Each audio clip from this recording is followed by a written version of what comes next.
Hello all, welcome to the channel and welcome to the course on group theory for IIT JEM and CSIR NET.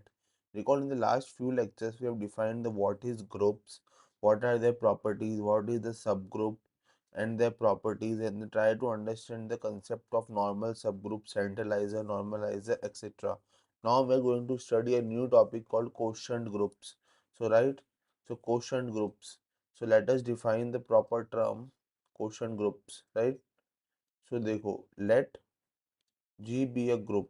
अगर G एक group है, right, and N a normal subgroup of G. अगर N एक normal subgroup है, normal सब group मतलब क्या होता है बच्चों कि उसका left coset equal to right coset है, राइट। देन अगर मैं क्या करूं, मैं सारे कोसेट राइट कोसेट्स है ना, ऑल द राइट कोसेट्स, मैं सारे के सारे राइट कोसेट्स एन के जी में, ठीक है, कलेक्ट कर लूँ और उनका एक सेट बना दूँ बेसिकली, ठीक है ना। And set form a set to be by denoted by G by N, right. या फिर इसको ऐसे भी लिखा जा सकता है G divide N, right. Then क्योंकि मुझे पता है कि सिंस n इज नॉर्मल, अगर क्योंकि since n is normal, the product of the right cosets is equal to the right coset, right? So the product of any two right coset, product of any two right coset of n will be again a right coset. ये property अपन ने पढ़ी है, right, in the last few lectures, right, is again a right coset, ये वापस से right coset होगा of n in G। तो अगर ये राइट कोसेट होगा तो then we have a well defined composition. Basically what we have a well defined binary composition, ठीक है ना। एक वेल डिफाइंड बाइनरी कंपोजिशन बनेगा, राइट। ऑन किस पे बनेगा? जी बाई एन पे। तो देखो इसको अपन प्रूफ कर सकते हैं, राइट, कि जो कंपोजिशन होगा वो हमेशा वेल डिफाइंड होगा। तो ये आपके लिए होमवर्क है। We can proof that the function will be well defined, right, ठीक है। तो अपन क्या कहेंगे, we now say that now say और शो डेट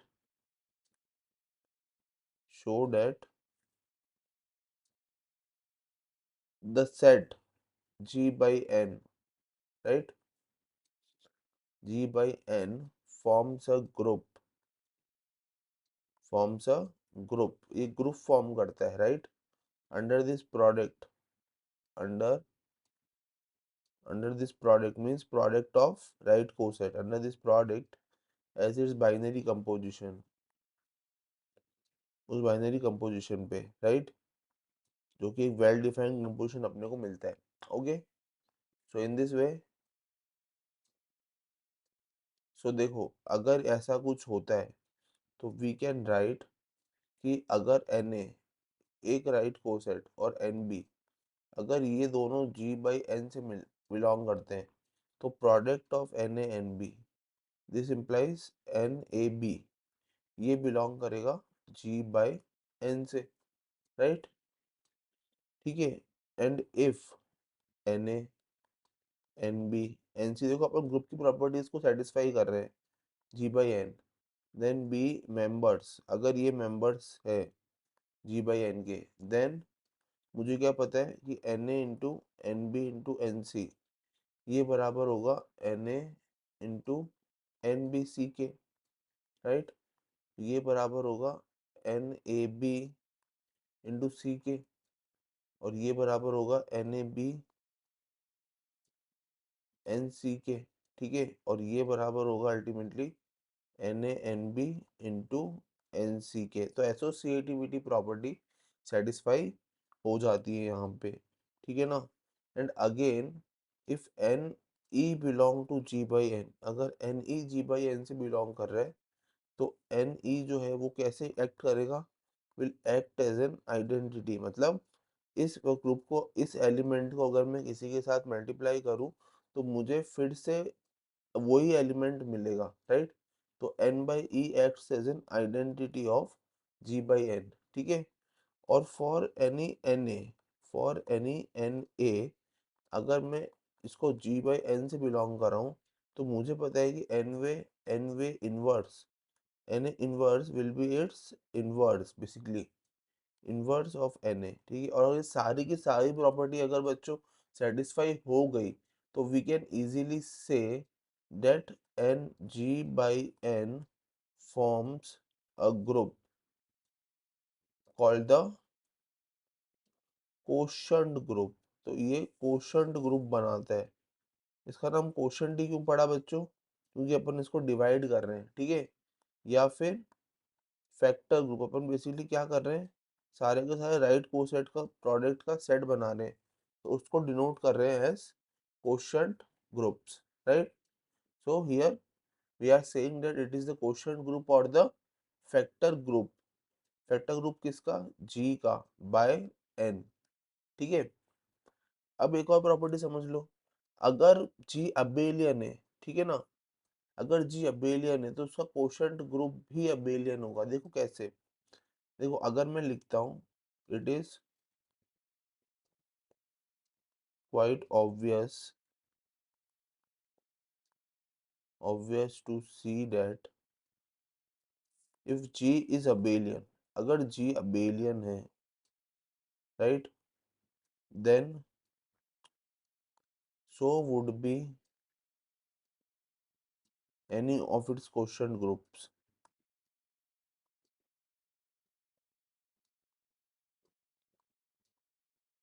राइट। देखो कैसे, अगर जी एबिलियन है तो एन ए एन बी बराबर एन ए बी। अब एन ए बी जो है वो बराबर होगा एन बी ए के, मतलब इसको रख सकता है N B into N A के बराबर। तो देखो ना, कम्यूटेटिविटी आ गई ना अपने पास। तो अबेलियन, अगर जी अबेलियन है तो अल्टीमेटली उसका question group G by N B क्या होगा, अबेलियन होगा। पर अगर कोई बात करे कि इससे कन्वर्स की बच्चों, तो कन्वर्स जो है ना वो कभी भी ट्रू नहीं होगा। Converse may not hold, converse of the result may not hold, converse true नहीं होगा, राइट। देखो जैसे एग्जांपल,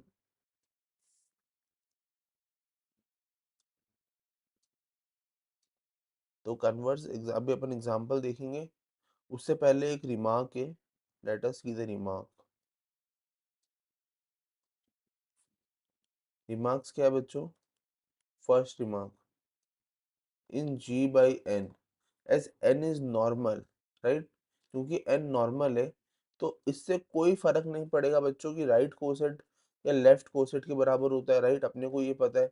तो whether we use the right coset word और लेफ्ट कोसेट वर्ड, उससे कोई फर्क नहीं पड़ने वाला है, क्योंकि मुझे पता है कि एन ए बराबर ए एन होता है नॉर्मल सब ग्रुप के अंदर। तो उससे कोई फर्क ही नहीं पड़ेगा कि मैं राइट यूज करूँ या लेफ्ट यूज करूँ वर्ड को, ठीक है। दूसरा चीज कि it would be indeed is interesting to see that G by E identity and G by G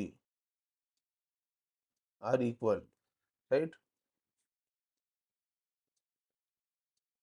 ठीक है, ये इक्वल है। सो ऐसा कैसे हो रहा है, तो देखो इसको समझने के लिए ना, we will be studying the concept of isomorphism, which is actually the system of algebraic system operation, right, operation on the algebraic system. So we will be dealing with the isomorphism in the next lecture to next lecture, or in the coming up lectures, and we will be seeing the that whether G and E are actually same or not, right, but they are actually almost same, right. So this would be understood by better by the concept of isomorphism, right. So let us study the theorem now।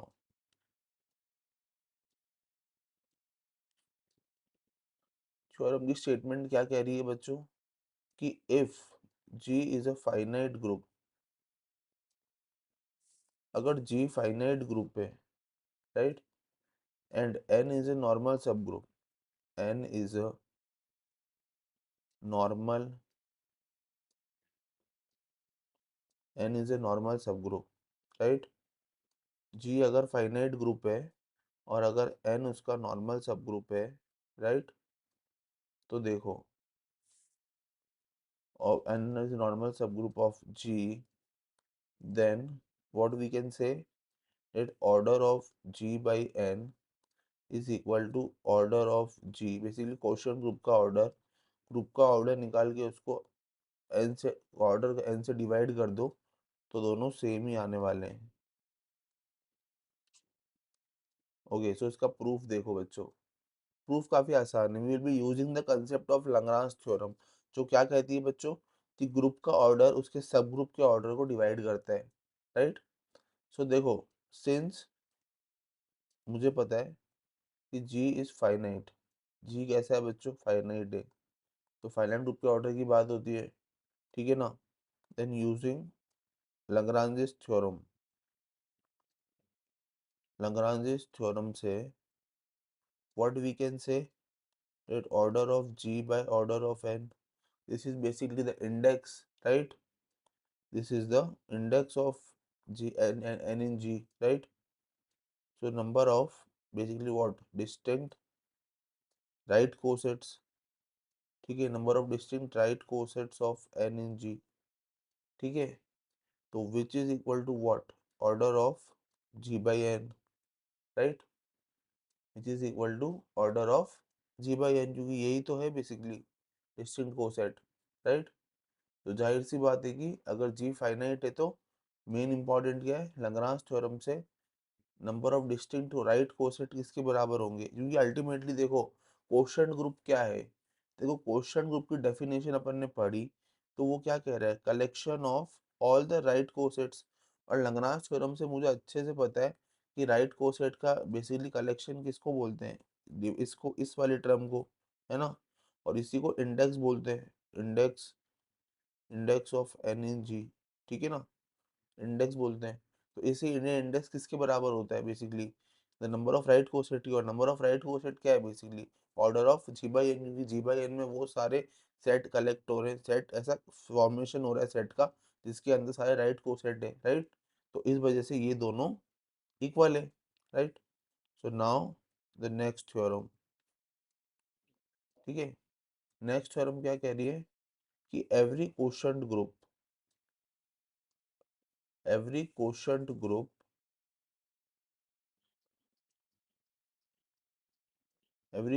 group of a cyclic group is cyclic. So what we are saying कि हर एक quotient group cyclic group का cyclic होता है, right. Okay, सो देखो, मतलब अपन ने ये तो पढ़ा है कि every subgroup of a cyclic group is cyclic, है ना। अब अपन देख रहे हैं कि every quotient group of a cyclic group is cyclic. So देखो, सबसे पहले लेट कर लो कि G be a group which is cyclic group generated by a, right. So be a cyclic group, ये एक साइक्लिक ग्रुप है, राइट। देन मुझे पता है कि जी अबेलियन होगा, अभी अपन ऊपर पढ़ के आ रहे हैं कि जी अबेलियन होगा। सो एवरी सब ग्रुप, है ना। अब अगर जी अबेलियन है तो मुझे पता है कि G B is abelian and every subgroup of G is normal, ये अपन ने पढ़ा है, राइट। जी अगर अबेलियन तो every subgroup of G is normal. तो लेट कर लो कि वो सब ग्रुप एच है, बेसिकली जो नॉर्मल है, let H be the subgroup of G, G का सब ग्रुप है। देन मुझे क्या शो करना है, देन मुझे शो करना है कि G by H, G by H जो है वो साइक्लिक है, basically G by H is cyclic, ठीक है। तो क्लेम क्या कर रहे हैं बच्चों, क्लेम कर रहे हैं कि G by H is generated by H A, right, the right coset, है ना उसका, ठीक है। तो देखो जरा, लेट करके चलो कि H X belong to G by H be any element, क्यों, क्योंकि जी बाई एच क्या है, basically collection of right cosets.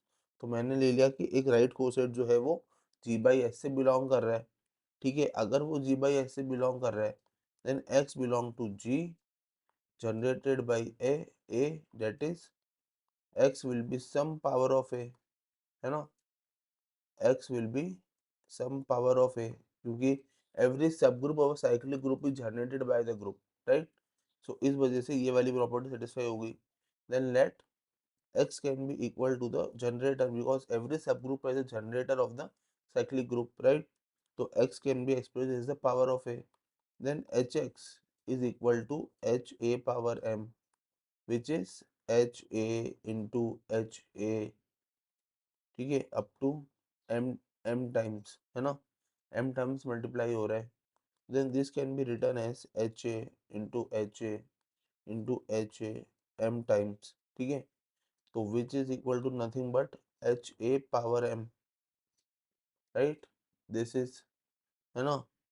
तो उसको क्या मतलब है कि डेट इज एनी एलिमेंट, कोई भी एलिमेंट hx का of g by h is power of ha, is power of ha. This implies कि जो ha है वो जनरेट कर रहा है g बाई h को, और अगर ha g बाई h को जनरेट कर रहा है तो जाहिर सी बात है कि g बाई h क्या हो गया, g by h is cyclic. तो अपन लेके चले थे कि जो ग्रुप है g वो जनरेटर a का ग्रुप है, उसको a जनरेट कर रहा है. देन अपन ने क्लेम करा कि g by h is to be generated by h है, और अपने को इसी क्लेम को प्रूव करने के लिए अपन ने एक एलिमेंट ले लिया hx. अब अपने को पता है कि every subgroup of a group is generated bye the element of the subgroup, right? So that is x belong to G that is generated by A, and x will be some power of A, right? And a subgroup can be taken as the power element of the generator, right? So इस वजह से hx can be generated by ham. इसको simplify करते हुए लिख दिया कि इस power h of a that is g by h is generated by ha. और अगर g by h ha से जनरेट हो रहा है राइट कोसेट से, मतलब g by h जो है वो कैसा हो गया बच्चों, साइक्लिक ग्रुप हो गया, राइट. ठीक है. Now the important remark. So remark says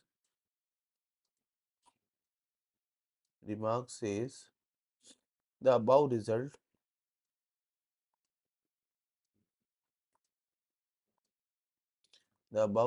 is proved. ये m ग्रेटर देन 0 के लिए प्रूफ हुआ है, ठीक है. पर अगर मैं बात करूं कि m less than equal to 0, ठीक है, तो उसका प्रूफ भी सिमिलर ही होगा. कैसे, देखो, ये a पावर m को लिखा जा सकता है a power minus n, which is a power minus 1 raise to power n, right, जहाँ पे n ग्रेटर देन 0 है, ठीक है. और मुझे अच्छे से पता है कि H A inverse can be written as H A power inverse. So H A power inverse की whole power n, right. So then this can be written as H A power minus n which is equal to H A power m, ठीक है. तो similar way के अंदर अगर m less then 0 और equal to 0 आ जाए तो उस केस में भी इसको प्रूफ किया जा सकता है, right. And then second remark is कि if G is generated by A is cyclic, ठीक है, and H is a subgroup of G, then order of G by H, order of G by H is least positive integer m such that A power m belong to H, A power m H से belong करता है. And अगर G is a subgroup of, sorry, H is a subgroup of G, then H can be written as A power m, where m is least positive integer, ठीक है, m is least positive integer such that A power m belong to H, ठीक है. Also, what we can say that G by H is generated by HA. So order of G by H can be written as order of HA, और उसमें कितना order है m, ठीक है. तो इस तरीके से order of H A order of M के बराबर लिखा जा सकता है, राइट. सो इसका क्या मतलब हो गया कि एच ए की power M can be written as H A power M which is H as a power m belong to H, and if HA power R is equal to H, then HA power R can be written as H. This implies A power R belong to H. This implies what? कि M is less than R, as M is the least, right? ये property. Hence, what we can say? Hence, we can say that order of HA is equal to M, and order of G by H. Order of G by H is M, right? So in this way we can say. ठीक है, अब एक और चीज, जो third remark क्या है बच्चों, कि converse of this part, converse of the part that every quotient group cyclic group is cyclic, तो इसका मतलब अगर every cyclic group is a quotient group, ये प्रॉपर्टी ट्रू नहीं होगी, because we can easily prove by using the concept of permutation group. तो permutation group की मदद से अपन इजीली शो कर सकते हैं। Will be seeing the example in the upcoming lectures as well, but for now it's too very much clear that if property converse may not hold the true, right? Converse is not hold true, right? अब देखो example देखते हैं इस question group का। देखो example किस तरीके से होता है, ठीक है? एग्जाम्पल देखते हैं। एग्जाम्पल क्या है बच्चों, कि let G be the set, अगर जी एक सेट है of 2 cross 2 matrices, of 2 cross 2 matrices over reals, ठीक है, ऑफ टाइप, जी क्या टाइप का सेट है, ए बी 0 डी, इस टाइप की मैट्रिक्स है, right? Where A D is not equal to 0, तो अगर ए डी 0 के बराबर नहीं है, राइट, ठीक है, अगर ए डी 0 के बराबर नहीं है, then we can easily say that G forms a group, G एक ग्रुप फॉर्म कर रहा है under matrix multiplication, matrix multiplication, right? And इसकी आइडेंटिटी क्या है बच्चों, 1 0 0 1 विल बी द आइडेंटिटी, है ना? और इन्वर्स कैसे निकालेंगे बच्चों, वही को फैक्टर मैट्रिक्स बना के, तो इसका इन्वर्स डिटर्मिनेंट से डिवाइड कर दो बेसिकली, 0 और 1/d, राइट? इस तरीके से, तो ये इसका पर्टिकुलर इन्वर्स है, ठीक है? Will be its inverse of any element, ठीक है, inverse of any element what, A B 0 D, है ना? ऑल्सो यहाँ पे क्योंकि मैट्रिक्स मल्टीप्लिकेशन कम्यूटेटिव नहीं होता है, तो G is not abelian, G abelian नहीं है। अब अपन ने क्या करा, इसको एग्जांपल समझने के लिए अपन ने क्या करा कि n एक सबसेट ले लिया, let n be a subset, n एक सबसेट ले लिया containing members of the type 1b 0 1, इस टाइप की मैट्रिक्स का मेंबर ले लिया। देन मुझे पता है कि अगर n एक सबसेट है और इसका इस मैट्रिक्स का है, then n is a subgroup, है ना? क्योंकि वो सबसेट है, नॉन एम्प्टी और ग्रुप के सेटिस्फाई कर रहा है, तो सब ग्रुप है, ठीक है ना? ठीक है, और ऑल्सो इट इज़ नॉर्मल। दो सब ग्रुप प्रूफ करना तो आसान है, क्योंकि नॉन एम्प्टी सबसेट है और ग्रुप बनाएगा मैट्रिक्स मल्टीप्लिकेशन में, तो subgroup, right? Then it is also normal, normal भी है as the product of the type. Normal की प्रॉपर्टी क्या होती है कि product of the distinct right coset, है ना? Again is a right coset. So देखो अगर मैंने इसका प्रोडक्ट करा कुछ इस तरीके से, ठीक है, तो मुझे क्या मिला, इसका प्रोडक्ट मतलब राइट कोसेट का और ये इन्वर्स एलिमेंट का, ठीक है, 0 और 1/d, इसका जब प्रोडक्ट करा तो मुझे क्या मिला, मुझे मिला 1 × a k d plus B D minus b/d 0 और 1, ये मुझे मिला, ठीक है, जो कि n से बिलोंग कर रहा है, राइट? तो n is a normal subgroup, है ना? n नॉर्मल सब ग्रुप है। अगर n नॉर्मल सब ग्रुप है, तो then what we get the quotient group मिल गया अपने को g/n, ठीक है?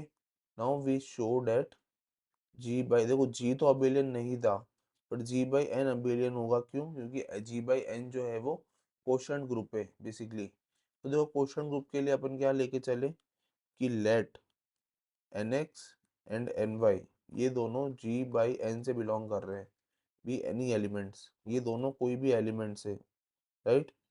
तो जी बाई एन से बिलोंग कर रहे हैं। देन मुझे पता है कि X comma Y belong to G, है ना? ठीक है। अब मैंने ले लिया कि एक्स को मैंने क्या ले लिया, सपोज ए बी 0 डी, ठीक है, और वाई को मैंने उसी पैटर्न में ले लिया सी ई 0 एफ, राइट? इस तरीके से then G by N will be abelian, G by N will be abelian if and only if. Abelian की प्रॉपर्टी क्या होती है, N X N Y is equal to N Y N X, right? अगर इस तरीके से आ जाए तो this implies N X Y equal to N Y X, है ना?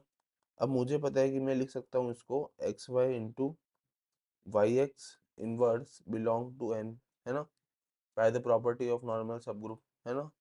तो then this implies X Y X inverse, ठीक है, into Y inverse can be belong to N, ठीक है। नाउ अपने को क्या चेक करना है बेटा बच्चों, इसका प्रोडक्ट चेक करना है, राइट?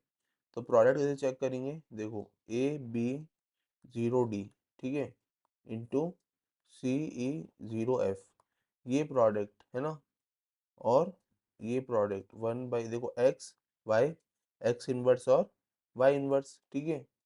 तो एक्स इनवर्स कितना है, -1/a b/ad 0 और 1/d, ठीक है। और दूसरा क्या है, वाई इनवर्स कितना है 1/c -e/cf 0 और 1/f। तो बच्चों ये प्रोडक्ट है ना, ये प्रोडक्ट अगेन इज अ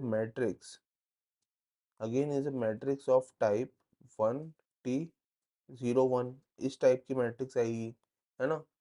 तो इससे अपने को क्या पता पड़ा बच्चों कि अपने पास एक ऐसा अबेलियन ग्रुप आ गया जो कि जी अबेलियन नहीं है पर उसका क्वोशंट ग्रुप अबेलियन है। तो we have the abelian quotient groups without the condition that parent group must be abelian, right? तो अपन ने ये चीज शो करी बाय एन एग्जांपल, ठीक है, of the matrix multiplication, right? Now let us see another example. Okay, so example number 2, example 2 क्या कह रहा है बच्चों कि let z plus be the group of integers, z plus जो है वो इंटीजर्स का ग्रुप है। तो अपन इसमें क्या ले सकते हैं बच्चों कि let n be the set, अपन ने पहले भी ऐसा एग्जांपल लिया है बच्चों, n be the set 3n/n 3n such that n belong to z, ठीक है।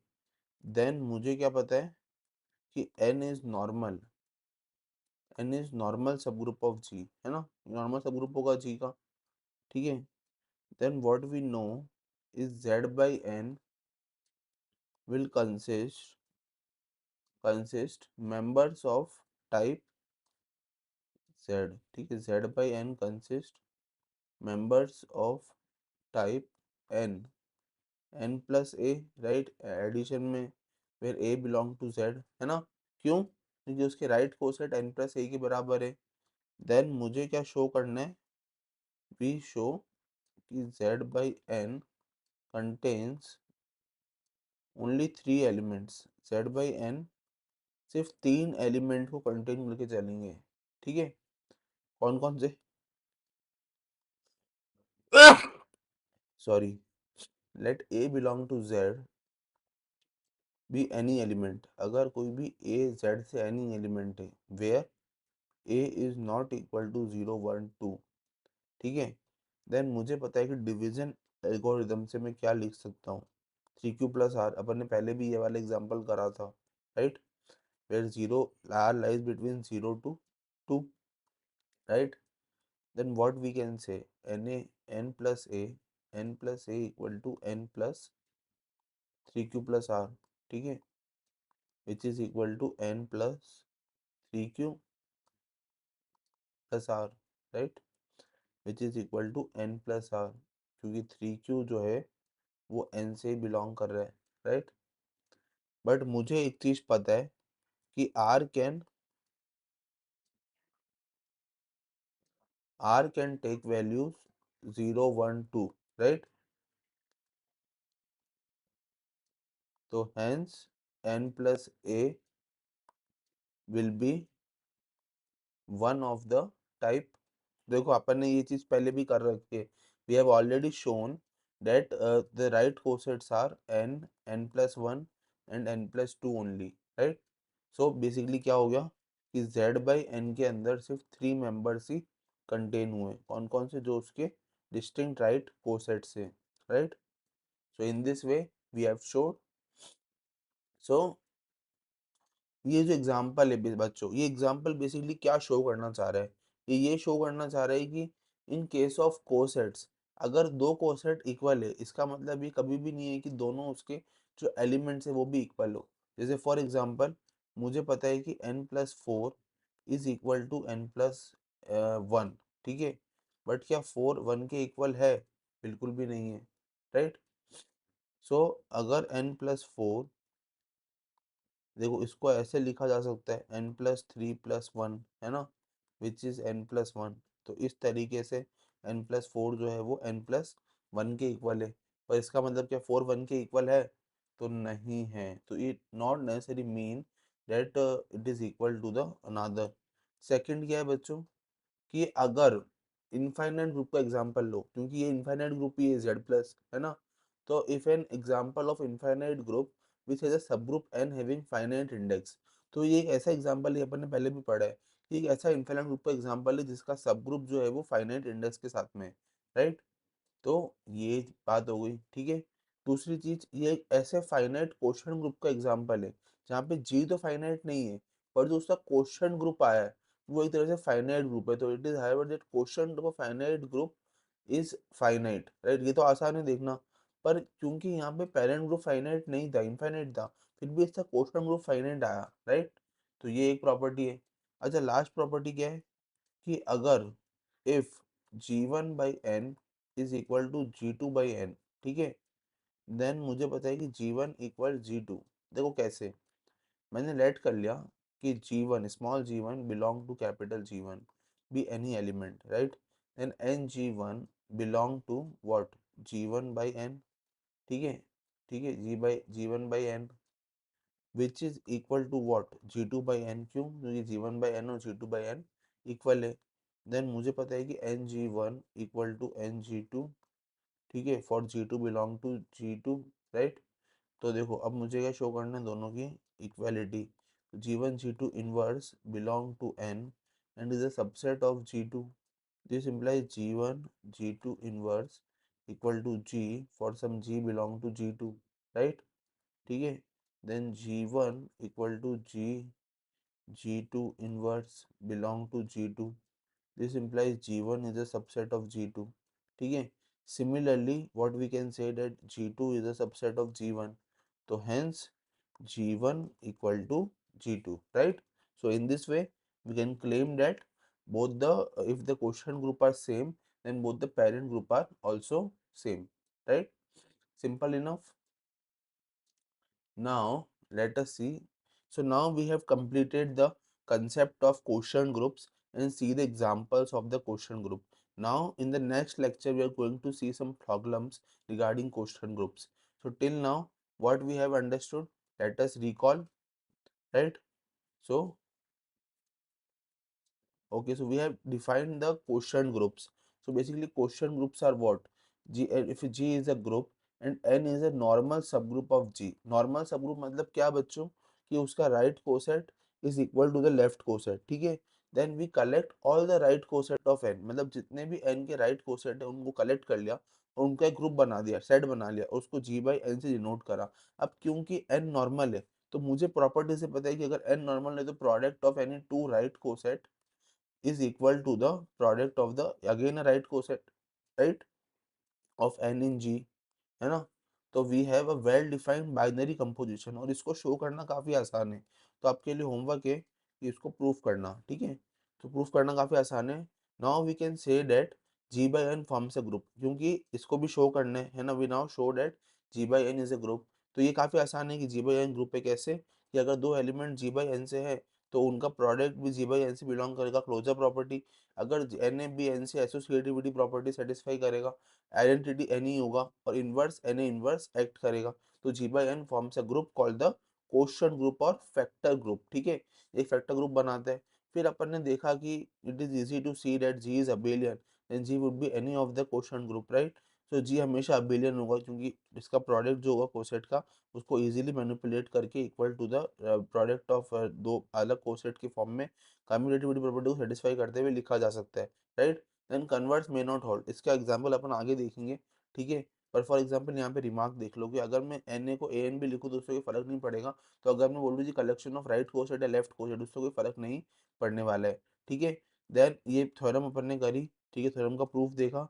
फिर देखा जी क्वोशंट ग्रुप का साइक्लिक ग्रुप हमेशा साइक्लिक होता है। मतलब cyclic every quotient group of cyclic group, मतलब कोई साइक्लिक ग्रुप उठाया, उसका क्वोशंट ग्रुप बनाया, तो उसका क्वोशंट ग्रुप भी साइक्लिक ही आएगा, राइट? तो इसके लिए अपन ने ये प्रूफ जो है वो देखा, ठीक है? उसके बाद अपन ने कुछ रिमार्क देखे इंपॉर्टेंटली, ठीक है? फिर अपन ने एग्जांपल्स के बारे में डिस्कस करा कि एक बार मैट्रिक्स मल्टीप्लिकेशन का एग्जांपल लिया और दूसरा एग्जांपल अपन ने जेड प्लस का लिया, right? So in this way we have completed till now, ठीक है? And the next lecture we are going to see about the problems of the normal subgroup. So thank you so much and have a nice day.